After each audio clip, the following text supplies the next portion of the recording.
Hi, we have blue skies and smooth seas ahead now as we reach part 3 in our exploration of the emotion called love.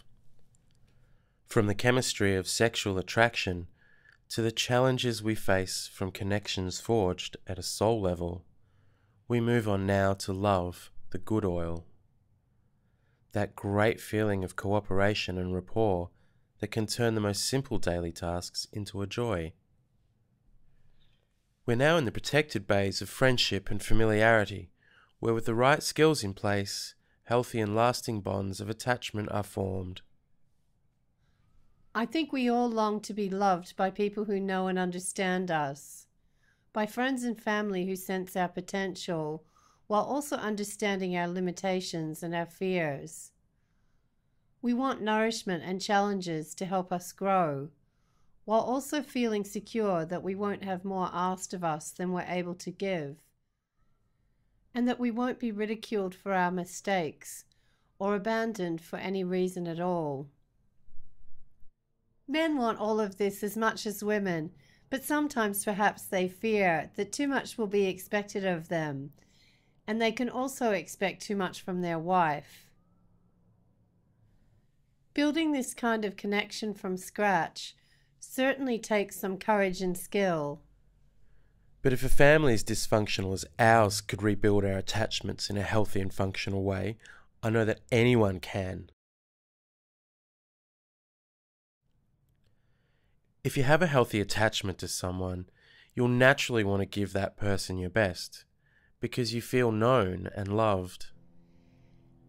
Can you tell us what you've learned about attachment, Steve? Well, I'm sorry to use you as a bad example, Kim, but sometimes you used to come home and start telling us off for the house being a mess before you'd even said hello. You're probably really sad that then it seemed like you were the only one keeping the house together, but it didn't make us feel for you much or want to help. I was guilty of it too, until I read Hold On to Your Kids by Gordon Neufeld. That book taught me a lot about attachment. So what do you do different now?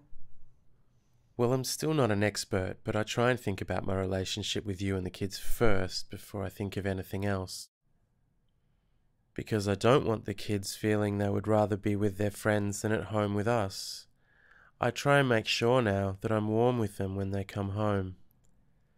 Like with our son, even if I'm angry about something like him buying songs on iTunes without our permission, like I found out the other day, I still said hello to him warmly that day when he came home, and I showed him that he was safe and that I liked him before I brought it up. This shows the kids that I like them and that I'm always glad to see them. And because of this, they want to please us more. And when I do need to talk to them about behaviour that needs to change, they are more likely to listen.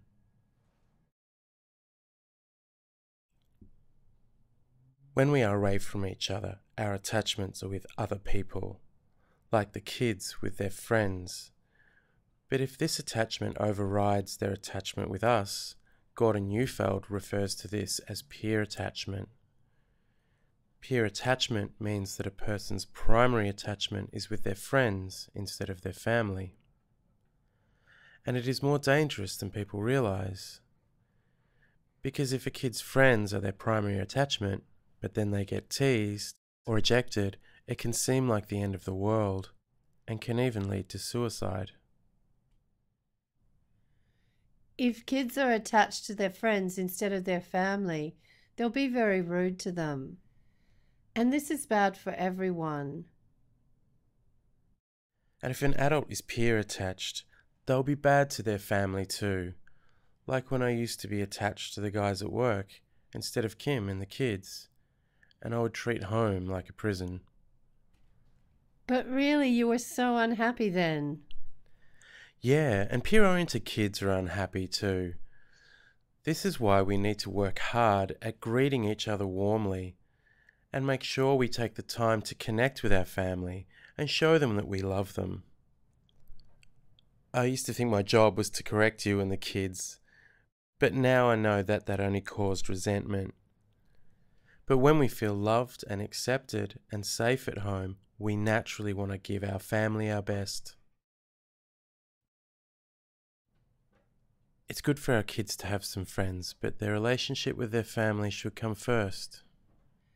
But if this is not the case and your kids or your partner are being rude to their family and are attached to people outside of your home, it might be time for a holiday, where even if they're bored for the first couple of days, you still give them a lot of time and attention. But don't take them somewhere where they'll run off on their own. Somewhere that they will need you as a guide would be best. This is about you reconnecting, not bribing them with an action-packed vacation. It's hard to show someone who's being rude to you that you love them and that they're safe with you, but this is the goal of most of our work. While my kids are small, I can be something solid and loving for them and help them learn to regulate their emotional storms until they learn to regulate their emotions better by themselves. This does not mean tolerating abuse. If someone close to you is violent or verbally abusive, you can't protect them from themselves. For instance, if someone close to you is violent, you may need to have the police inform them what the consequences will be if this behavior continues. And you may even have to have them put in jail if that is what needs to happen to keep your family safe. I learned that I was safe with Kim when she stopped letting me make trouble just to get my own way. When she started to greet me warmly and give me and the kids her best, but refused to put up with my bad behavior. If you need this advice, there's more on this in Back from the Looking Glass. I know now that feeling safe is what love should be about, that I don't always need to react, but instead I can show my family that they are safe, but in a solid and grounded way, also show them that I will not let them rock this boat too far. Thanks for tuning in to this episode of the Love Safety Net Love Boat Cruise. To view the whole series of episodes, please subscribe at the bottom of this page.